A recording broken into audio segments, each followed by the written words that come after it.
Hello, everyone, and welcome to another episode of intelliTALKS. My guest for today is Pasha Knish. I hope I pronounced your name correctly, Pasha. Welcome.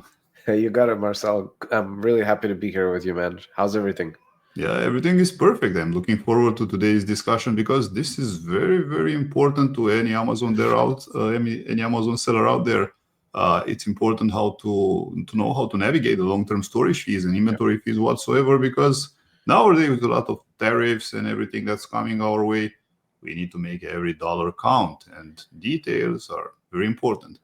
But before we dive into that, Pasha, please tell everyone a little bit about yourself, a little bit about AMZ Optimized, what you guys do. Yeah, you have the floor. Awesome. Yeah, thank you for that. And just want to say sorry for my stuffy nose. I might sound a little nasally, but anyhow, my name is Pasha. I've been an Amazon seller for the last 14, coming on 15 years now.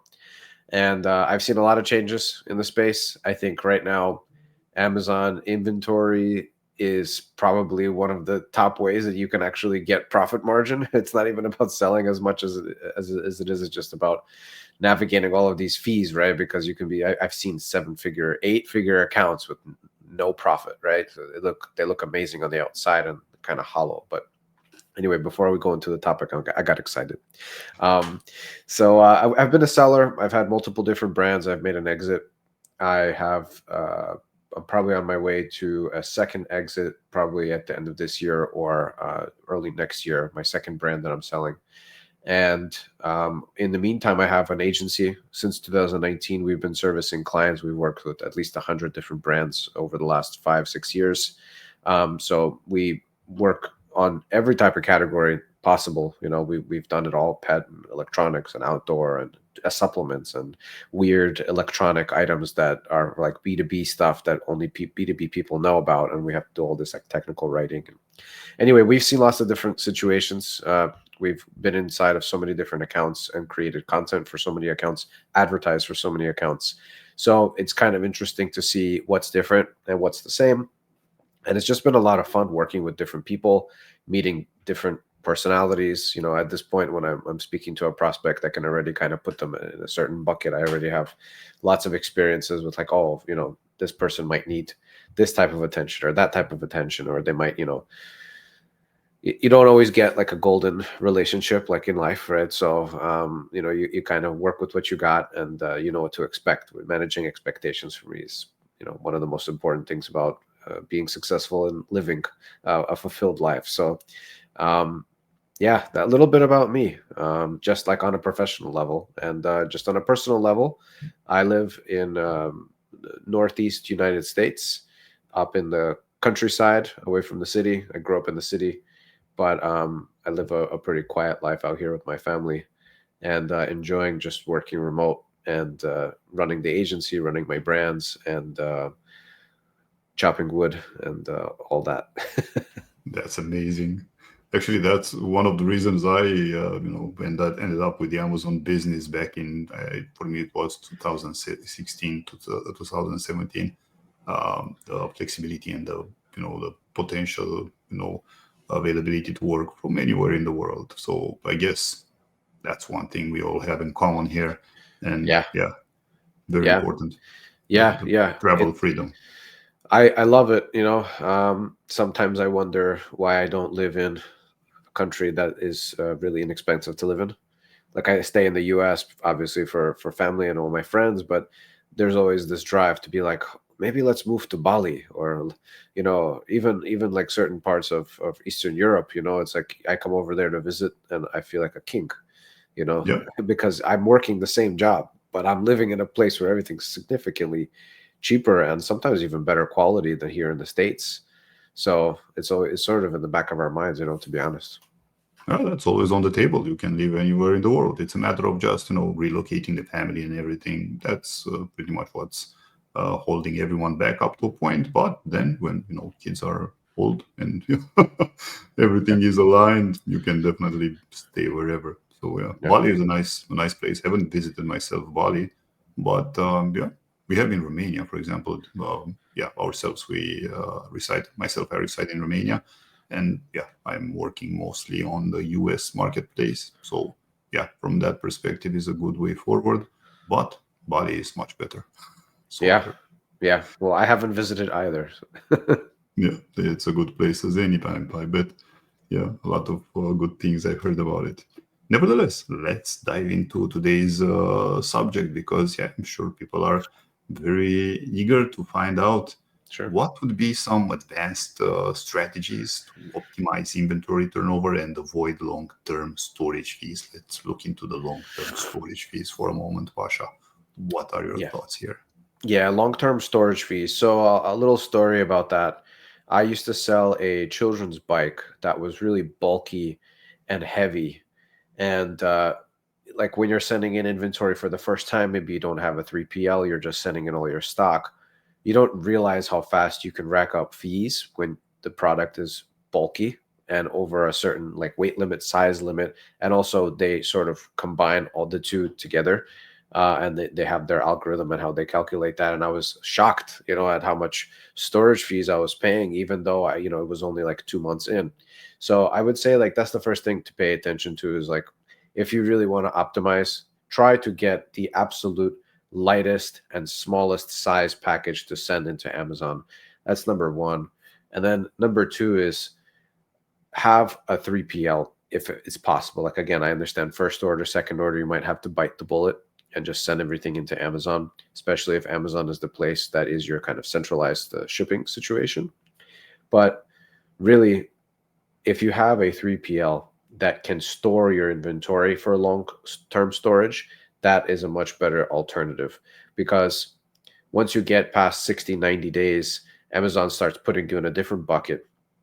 Now, there's another factor that's a part of all of this, and that's, I believe, Amazon ranks you differently when they see that you have inventory sitting. But I believe once you also get into long-term storage fee territory, they're not ranking you as hard. So if you're like in the 0 to 90 day bracket and you already have momentum, I think Amazon likes that you have inventory. They want to push you. But once you get into the overstock, they're just like, ah, yeah, that guy just sent in way too much. And they're obviously trying to combat that with putting limits on you. So, now you have to sort of ask for special permissions if you want to overstock.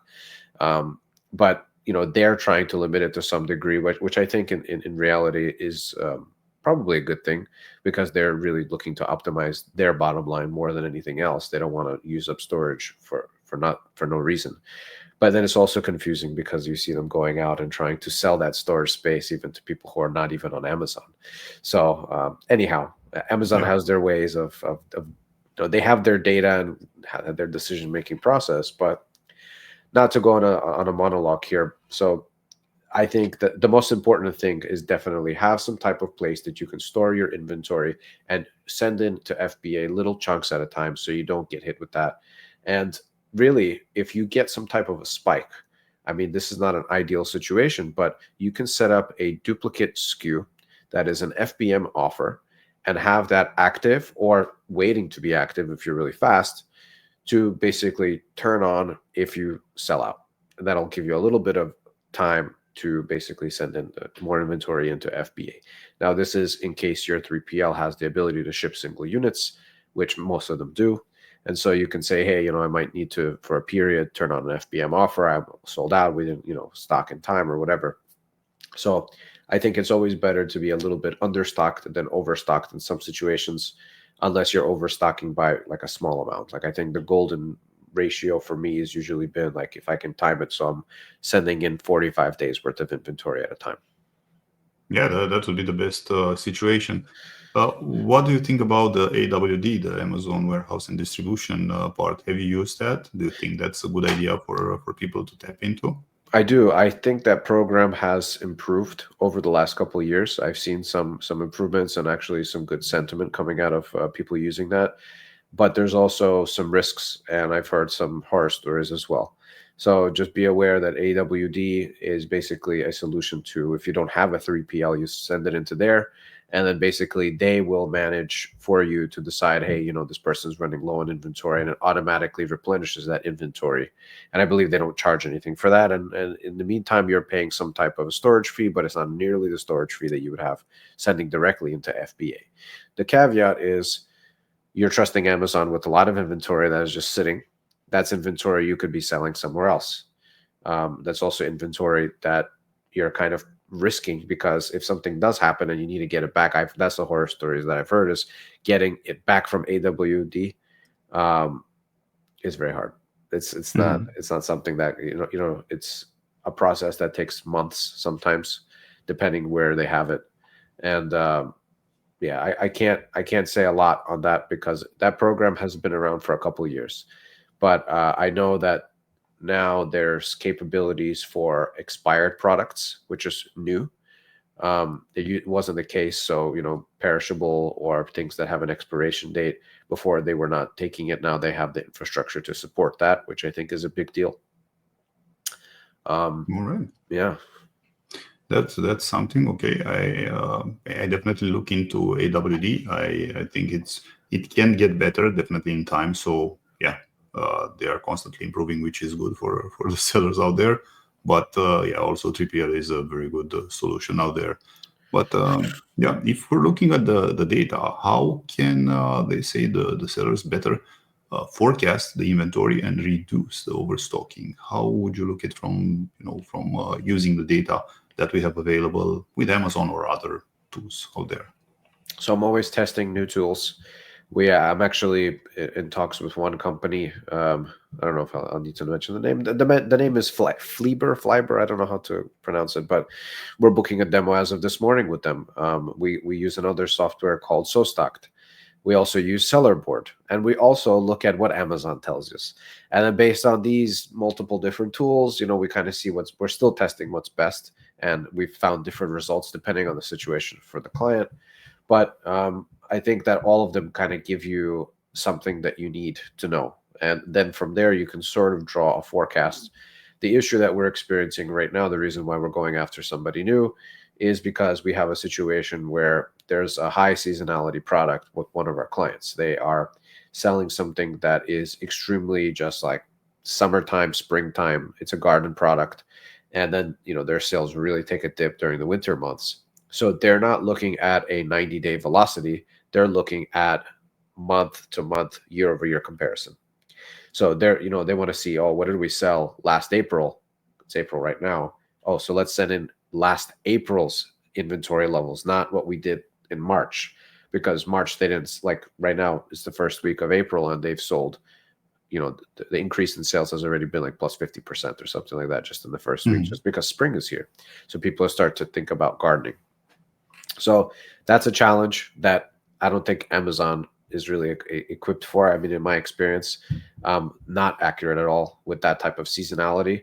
And then a lot of these tools are also, they're not equipped for that type of situation. They're really just, more of like this is what you on average sell. So this is what we think that you should send. Like it's very, it's not that advanced. So I'm looking for something that's a little more advanced for that situation. But for more sellers who are not seasonal, I think you can get a pretty good read. I just love Sellerboard personally. It's very easy. We use it already for P&L. And so they have a system there for telling you, overview on inventory. And we use that for many cases, and it's actually pretty accurate. So that's what we use. And I think it's a pretty good way to go about it. Yeah. We're also fans of Sellerboard. So that's the one tool we rely on. So far, so good. Yeah. It's sometimes too many tools might get you disoriented rather than properly oriented. It's like that joke, if you want to know what it was back in the days, if you want to know what time it is, you ask one person. If you don't want to know exactly what time it is, you ask two different persons. Back in the days, there was the wristwatch that was maybe a slight problem with the time. So is with but this is more on the joke side. Yeah, definitely we should test and see whatever fits for our brands, for our way of restocking, and especially for Q4. A lot of products out there are Q4, let's say, centric. So that's when they make profit, and that's pretty much the same situation. It's important to compare apples to apples. Look at Q4 last year rather than check August and September with that's not a good reference. But I also think that you get this in time, you get to understand the brand, to know the brand, and you can make informed decisions and pretty much expect what it can bring on the table, of course, with a little bit of surplus, just in case Amazon decides to push more traffic your way. Yeah, absolutely. And just on the topic of Q4, I mean, I think Q4 is something that is different than everything else. And in my experience, is getting more and more difficult to navigate as Amazon becomes crazier and bigger and more, more elements to it. They are now, like last year was the first year they did that. They said, hey, if you don't send in inventory by, I think it was October 19th, then we are going to start putting our resources and our attention over towards fulfilling orders and dealing with this core, selling and all of their resources. And so I saw that, like, I've been sending in LTLs or UPS boxes, and both of them are just sitting there in line waiting and waiting. And so you might have done everything perfectly. You got the tools, you got the the 3PL, and you have the inventory. It came in from overseas or wherever you're manufacturing. Everything's perfect, and you send it to Amazon and you think you're good, and you even give it a little extra time, and you're like, man, it's been 5 weeks and like they're still not receiving my order. And then they're actually, for some products, they're pre-selling it, and so you think you're making sales, but then they're holding on to that money because they actually haven't received and shipped your product yet. So now you have all this cash just backlogged and sitting in your account. And so Amazon's making money because they're selling your product, but you're not getting that money back to reinvest, and the customer is not receiving their product. So the only person who made any money in this situation is Amazon, of course. And so I ran into that issue a couple of times personally. And so I know from my mistakes, like I'm planning Q4, like right now, like, I know the feeling. Yeah. Yeah, exactly. That's better to get everything prepared. Also for everyone that depends when you're manufacturing in China or any other country. But work out some storage fees, and not storage fees, some free storage actually within China for most of the year, and just ship to Amazon close to Q4 whenever possible. Yeah. It's also on the table.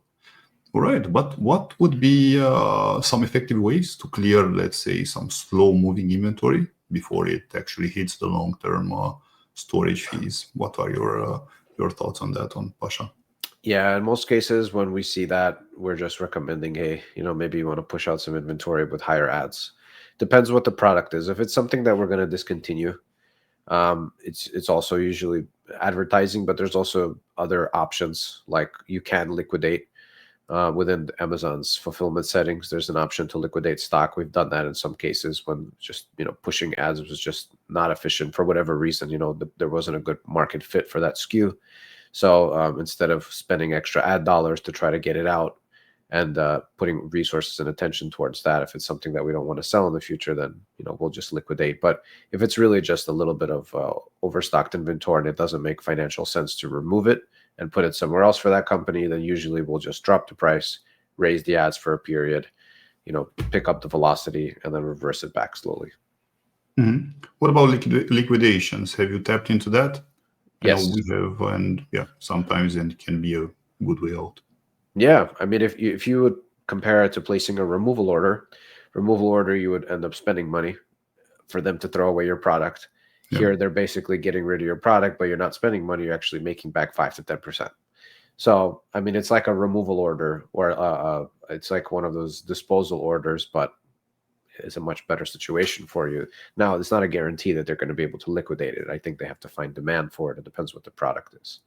Another really cool thing that in that same menu, side note, where you can discuss with Amazon, liquidation settings and whatever, there's a grade and resell option, which is really cool for certain products, where you can basically allow Amazon to make a decision and resell used, which, I mean, you can get a lot of money back on your returns. Basically, it's some people, they dispose their returns, or they either dispose it or get it returned to them, and they are the ones who are refurbishing and grading and trying to, so now Amazon will just offer that option for you. And I found that to be pretty cool. Yeah. Depends on the product price, actually. Sometimes it's better to refurbish it because, if it's very expensive. Yeah. With high level electronics, I think it's always. Yeah. That's a very good example, Pasha. Nice. All right. And how do you think sellers can, maximize the storage space on Amazon while keeping costs low if possible. Yeah. There is frustration-free packaging.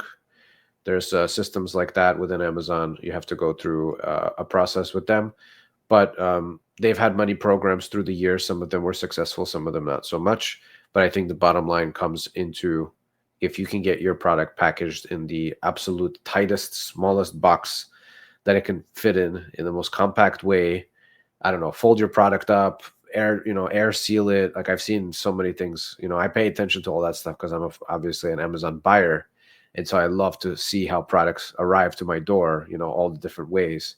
And some sellers, I have to say, are doing incredible jobs at this, and some of them not so much, like where it's just like a bulky thing, it's like, I'm like, this person's losing money for no reason. But some of it is like rolled up tight, like machine rolled up and then vacuum sealed and then like put into the box that is like exactly the dimensions of the internal thing.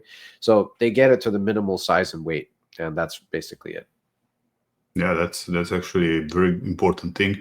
And it's important to stay at both sides of the fence to see, as a seller and also as a buyer to learn from other people. Why not? You might get ideas, different inserts, different funnels, offers, whatsoever. So why not? One thing I have not seen as much are those inserts asking for a 5-star review. That really stopped. I wonder why. Yeah. Well, yeah, that's a good thing forward, nevertheless. All right, Pasha, this has been very, very, very nice. Thank you for spending the time here with us. For anyone out there, do you have any way, first of all, how people can reach you? And do you have anything to offer to our audience here today? Oh, yeah, I got plenty to offer. So you can reach me at pasha@amzoptimized.com. Our website is amzoptimized.com right there on the screen. Also, there is a free mini course that we have, which is just minicourse.amzoptimized.com. It's really easy to find me or to get some of the information. Basically, our mini course is our podcast. We take the best 5-minute clips from each one and we throw it into a course. So actually, Marcel, you're in there. You're a part of our mini course because we had that talk. So you can also check out Agency Operators Podcast or find me on LinkedIn or find me on YouTube. And there's plenty of content, and I love to talk to anybody about anything. So feel free to reach out, please. And also, there's an exclusive offer for your listeners. So if somebody contacts me and says, hey, I found you through intelliTALKS or Marcel recommended, then I'll be happy to offer a rate for our full service agency. Or intelliRANK, whatsoever. Or something, whatever you want. Yeah, exactly. Or if they say that I'm just an intelligent person, same offer. They get the first 6 months with no commission structure, no bonuses. So we'll just work on a flat rate just to get somebody launched, ranked, add all the operations that we do. So feel free to reach out. Thank you for this amazing offer, Pasha. And for everyone out there, again, I put this also in the description. Reach out to amzoptimized.com. And start a conversation with Pasha's team and see whatever comes up. Pasha, thank you very much for this very pleasant conversation, and looking forward to seeing you somewhere in the world. Likewise, Marcel. Take care. Bye, everyone.